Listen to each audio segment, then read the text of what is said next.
आइए सुनते हैं आज कथा सम्राट प्रेमचंद की कहानी अनुभव। मैं हूँ शोभा शर्मा और हाजिर हूँ यहाँ पर एक नई कहानी लेकर। कहानी का नाम है अनुभव। मेरे स्वामी को 1 साल की सजा मिली है। उनका अपराध सिर्फ इतना है कि 3 रोज पहले जेठ की तेज गर्मी में उन्होंने कई राष्ट्र सेवकों की पानी और शरबत के साथ खातिरदारी की थी। मैं उस दौरान कोर्ट में खड़ी थी। ऐसा लग रहा था मानो कमरे से बाहर खड़े शहर की सभी राजनीतिक चेतना किसी बंदी पशु की तरह जोर जोर से चीख रही हो। मेरे स्वामी बेड़ियों में बंधे हुए लाए गए। इस दौरान हर तरफ सन्नाटा पसर गया, लेकिन मेरे मन में कोहराम मचा हुआ था। क्रोध का आवेश मन ही मन फूटकर बाहर आना चाह रहा था।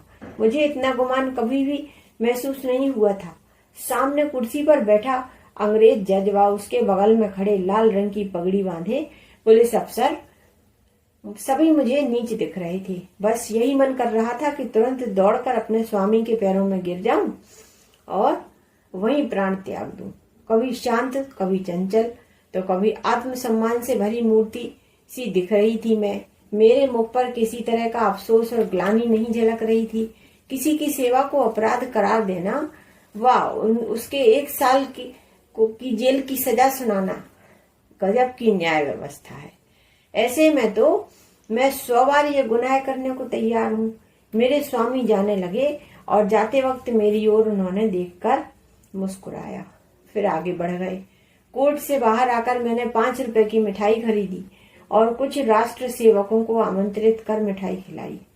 उसी दिन शाम होते ही मैं पहली बार कांग्रेस के जलसे में शामिल होने से खुद को न रोक सकी। यही नहीं, मैंने मंच पर जाकर भाषण भी दिया। अंदर द्वेष इतना भरा था कि सत्याग्रह का प्रण भी ले लिया। उस समय मेरे अंदर इतनी शक्ति कहां से आ गई थी मुझे खुद भी पता नहीं चला। लेकिन हाँ, सब कुछ न्यौछावर हो जाने के बाद किस बात का डर था।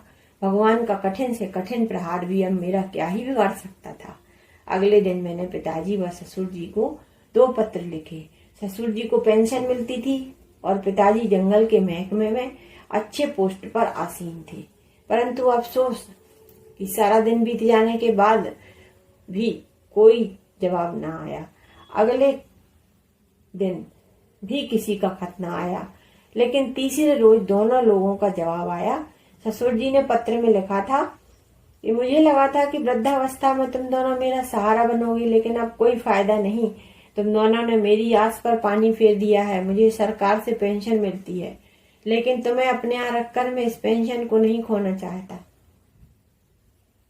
पिताजी के पत्र में भी कुछ ऐसा ही कठोर जवाब सुनने को मिला। पिताजी को इसी वर्ष ग्रेड मिलने वाला था, परंतु अगर वो मुझे अपने पास बुलाते तो उन्हें ग्रेड से हाथ धोना पड़ता।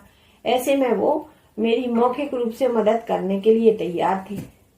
मेरा मन बहुत दुखी हुआ और मैंने इन दोनों खतों को जला दिया व उसके बाद उन्हें और कोई खत नहीं लिखा।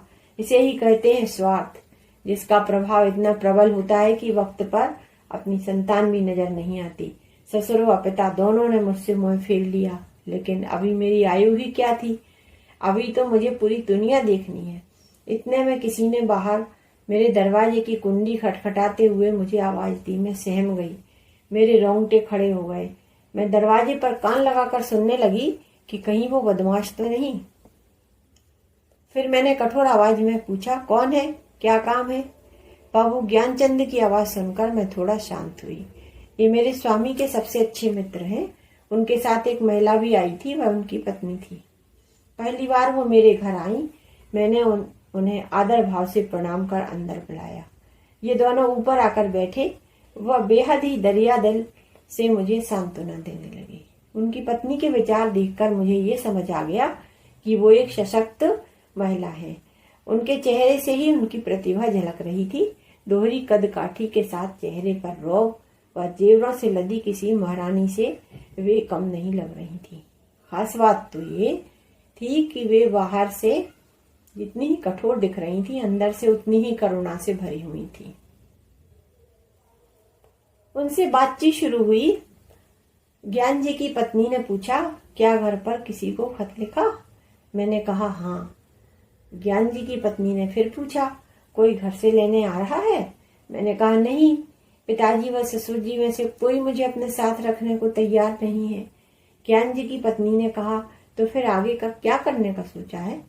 मैंने कहा, फिलहाल के लिए तो यहीं पर हूँ। ज्ञान जी की पत्नी बोली, हम लोगों के साथ हमारे घर क्यों नहीं चल रही हो? अकेले में तो मैं यहाँ नहीं रहने दूंगी। इस दौरान खुफिया के दूत घर के बाहर डटे हुए थे। मुझे आशंका हो गई थी कि ये खुफिया के दूत ही होंगे। ज्ञान जी ने अपनी पत्नी की ओर देखा, पूछा कि मैं तांगा ले आऊं? ज्ञान जी की पत्नी ने इशारे में ही आज्ञा दे दी। ज्ञान जी तुरंत द्वार की ओर चले। तभी ज्ञान जी की पत्नी ने कहा, रुको, कितने तांगे लेकर आओगे? ज्ञान जी घबराकर बोले, कितने? ज्ञान जी की पत्नी ने कहा, हाँ कितने? एक तांगे पर सिर्फ 3 ही लोग बैठ सकते हैं ना, बाकी के सामान बिस्तर बर्तन आदि कैसे जाएंगे? ज्ञान जी बोले, फिर 2 ले आऊं? ज्ञान जी की पत्नी ने कहा, एक तांगे पर कितना सामान जाएगा? हाँ ठीक है, फिर 3 ले आता हूँ। ज्ञान जी की पत्नी बोली, हाँ तो जाओ भी, आप इतनी देर क्यों कर रहे हो? जब तक मैं कुछ कहती तब तक ज्ञान जी निकल गए। मैंने संकोचते हुए उनकी पत्नी से कहा, मेरे आने से आपको तकलीफ होगी। कठोर वाणी में ज्ञान जी की पत्नी ने कहा, हाँ तकलीफ तो होगी, तुम किलो भर आटा खाओगी, घर की इतनी बड़ी जगह भी घेर लोगी, ये सब क्या कम कष्ट है? इतना सुनकर मैंने कहा, क्या बहन आप भी? उनकी पत्नी ने मेरे कंधे पर हाथ रखकर बोला, जब तक तुम्हारे स्वामी वापस आ जाएं तो मुझे अपने घर में रख लेना, जब तुम्हारे स्वामी वापस आ जाएं तो मुझे अपने घर में रख लेना, हिसाब बराबर हो जाएगा। अब ठीक है ना, तो चलो सारा सामान बांध लेते हैं। ये सब देखकर मुझे बिल्कुल सपने जैसा लग रहा था। इतनी उदार स्त्री मैंने आज तक नहीं देखी थी। मुझे उनमें अपनी बड़ी बहन दिख रही थी। ऐसा लग रहा था जैसे क्रोध व चिंता जैसी चीजों पर उन्होंने काबू पा लिया है। हर वक्त उनके मुख से मधुर वाणी निकलती थी, जैसे मानो सरस्वती का वास हो। उनकी कोई संतान नहीं थी, लेकिन फिर भी वो दुखी नहीं थी। घर का काम वो स्वयं करती थी और बाहर के काम के लिए एक लड़का रख रखा था। आश्चर्य तो इस बात का था कि दिन भर मेहनत करने के बाद भी वो कभी आराम न करती थी। यही नहीं, उनका आहार भी बेहद कम था। इतना ही नहीं, दिन भर वो मुझे कुछ न कुछ खिलाने के लिए परेशान रहती, एक काम नहीं करने देती। बस यहाँ यही बुरा लगता था, मगर इनके घर कैसे एक सप्ताह गुजर गया पता तक नहीं चला। तभी मुझे एक दिन वो दूत यहाँ दिखाई दिए। उन्हें यहाँ देखकर मैं घबरा गई। मैंने सोचा ये मेरे पीछे यहाँ तक आ गए। तभी उन्होंने कहा, कुत्ते हैं, भौंकने के अलावा कुछ नहीं कर सकते, चिंता न करो। फिर भी मैं मन ही मन चिंतित थी। मैंने कहा, कुत्ते हैं, काट भी तो सकते हैं। ज्ञान जी की पत्नी ने कहा, तो क्या इनके डर से भागना नहीं चाहिए? मैं बार बार उनके बारे में सोचती, छज्जे से जाकर देखती तो वो बाहर नजर आते थे। हाथ धोकर ये मेरे पीछे पड़ गए थे। मन ही मन सोचती, मैं इनका क्या बिगाड़ सकती हूँ? आखिर मैं हूँ ही क्या? क्या ये नहीं जानते कि मैं यहाँ रहूं, पर ऐसा कर उन्हें क्या हासिल होगा? क्या ये नहीं चाहते कि मैं यहाँ रहूं, पर ऐसा करके उन्हें क्या हासिल होगा? ये सब सोचते हुए एक और सप्ताह बीत गया। उन दोनों दूतों ने अपना डेरा वहीं जमा लिया। ऐसे में मैं और ज्यादा बेचैन थी, किसी से कुछ कह भी नहीं सकती थी। एक रोज संध्या के वक्त ज्ञान जी घर आए, घबराए हुए नजर आ रहे थे। मैं बरामदे में बैठी सब्जी काट रही थी। ज्ञान जी सबसे पहले कमरे में गए और अपनी पत्नी को बुलाया। उन्होंने पत्नी से कहा, अरे अचानक। उनकी पत्नी ने कहा, अरे अचानक से यह क्या हो गया? पहले हाथ मुंह तो धो लो, कपड़े बदल लो, कुछ खाओ, तब आराम से बैठकर बात करते हैं। उन्होंने पत्नी से बात करने के लिए दोबारा आग्रह करते हुए कहा, तुम क्यों नहीं समझ रही, मेरी जान पर बनाई है। फिर भी ज्ञान जी की पत्नी ने वहीं बैठे हुए पूछा, बात क्या है, बताते क्यों नहीं? ज्ञान जी ने कहा, पहले इधर तो आओ। इतने में मैं खुद वहां से दूर जाने लगी। तभी ज्ञान जी की पत्नी ने मुझे हाथ जोड़कर वहीं हाथ पकड़कर रोक लिया। मैं कोशिश करके भी उनसे हाथ नहीं छुड़ा सकी। ज्ञान जी मेरे सामने वो बात कहना नहीं चाहते थे, लेकिन उनसे इंतजार भी नहीं हो रहा था।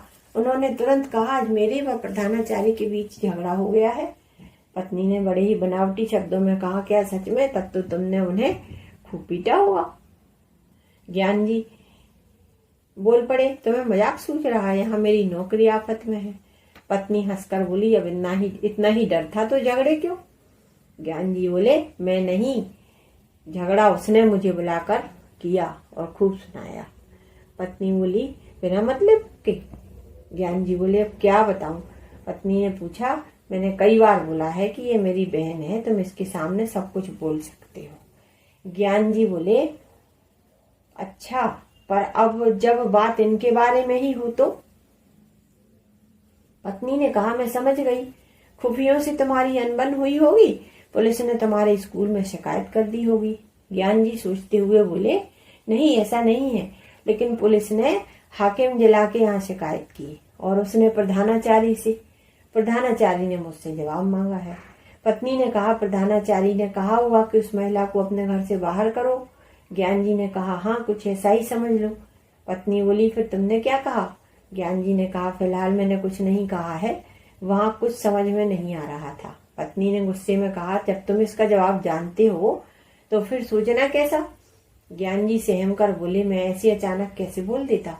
पत्नी गुस्से में बोली, जाओ अभी जाकर अपने प्रधानाचार्य से कहो कि मैं उसे नहीं निकाल सकता, अगर न माने तो नौकरी से इस्तीफा देकर घर आ जाओ, अभी तुरंत जाना। मैं अपने आंसू नहीं रोक सकी। रोते हुए मैंने कहा, बहन, ये सब क्यों? ज्ञान जी की पत्नी ने मुझे डांटा और कहा, तुम बिल्कुल चुप रहो, नहीं तो कान पकड़ कर खींच लूंगी। तुम क्यों बीच में बोलती हो? हम जब भी रहेंगे एक साथ ही रहेंगे, अगर जिएंगे तो साथ, मरेंगे भी तो साथ। पति को सुनाते हुए कहा, इनकी आधी उम्र बीत गई लेकिन इन्होंने कुछ नहीं सीखा। अब खड़े क्यों हो? तुम्हें बोलने में डर लग रहा है तो मैं जाकर कह दूं। ज्ञान जी गुस्सा होकर बोले, कल जाकर बोल दूंगा, इस समय पता नहीं वो वहां होगा भी कि नहीं। इधर पूरी रात में सो नहीं पाई। पिता और ससुर जी ने जिसे ठुकरा दिया हो, उस दासी को इन्होंने इतनी इज्जत दी। ज्ञान जी की पत्नी सच में किसी देवी से कम न थी। अगले दिन ज्ञान जी निकल रहे थे, तभी पत्नी ने कहा, जवाब देकर आना। ज्ञान जी के जाने के बाद मैंने कहा, बहन, तुम ये सही नहीं कर रही हो। मुझे ये बर्दाश्त नहीं हो रहा है कि मेरी वजह से तुम्हारे परिवार पर कोई परेशानी आए। ज्ञान जी की पत्नी ने हंसते हुए कहा, हो गया या और कुछ बोलोगी? ज्ञान जी की पत्नी ने पूछा कि अच्छा ये बताओ कि तुम्हारे स्वामी आज जेल की सजा क्यों काट रहे हैं? बस इसलिए कि वो राष्ट्रीय स्वयं सेवकों की सेवा कर रहे थे। आखिर राष्ट्र की सेवा करने वाले वो लोग कौन हैं? ये हमारे लिए क्यों संघर्ष कर रहे हैं? इनका भी तो परिवार होगा, कारोबार होगा, पर ये सब त्याग कर वो हमारे लिए क्यों लड़ रहे हैं? ऐसे लोगों की सेवा कर जेल जाने वाले तुम्हारे पति भी किसी वीर से कम नहीं। ऐसे वीर की पत्नी के दर्शन मात्र से ही आत्मा तृप्त हो जाएगी। फिर मैं नहीं, तू मुझ पर एहसान कर रही है। मेरे साथ रहकर तू मुझ पर एहसान कर रही है। मैं चुपचाप उनकी बातें सुनती रही और कुछ नहीं बोल पाई। संध्या हो गई। ज्ञान जी घर आए तो उनके चेहरे पर एक अलग सी चमक नजर आती थी। पत्नी ने पूछा, हार कर आए हो या जीत कर? ज्ञान जी ने स्वाभिमान के साथ कहा, जीत कर। अब मैंने इस्तीफा दे दिया है, नौकरी की कोई फिक्र नहीं। तो उसका दिमाग चकरा गया। तभी उसने हाकिम जिला के पास जाकर बात की। वापस आकर उसने बोला, आप राजनीतिक जलसों में क्यों नहीं शरीक होते? मैंने बोला, ना भाई, मैं कभी न जाऊं। उसने पूछा, आप किसी पार्टी के सदस्य हैं? मैंने बोला, नहीं, ना ही किसी सदस्य से मेरा कोई संबंध है। उसने पूछा, आप किसी पार्टी के फंड में दान करते हैं? मैंने कहा, ना भाई, फूटी कौड़ी भी नहीं देता। उसने फिर से कहा, तो ठीक है, मैंने आपका इस्तीफा स्वीकार कर दिया। पत्नी ने ये सुनते ही ज्ञान जी को गले से लगा लिया।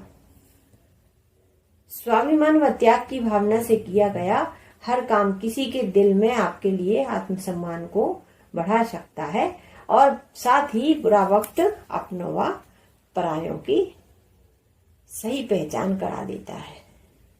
कहानी को अंत तक सुनने के लिए धन्यवाद। मेरी चैनल को सब्सक्राइब एवं फॉलो कीजिए, अपने दोस्तों के साथ शेयर भी कीजिए।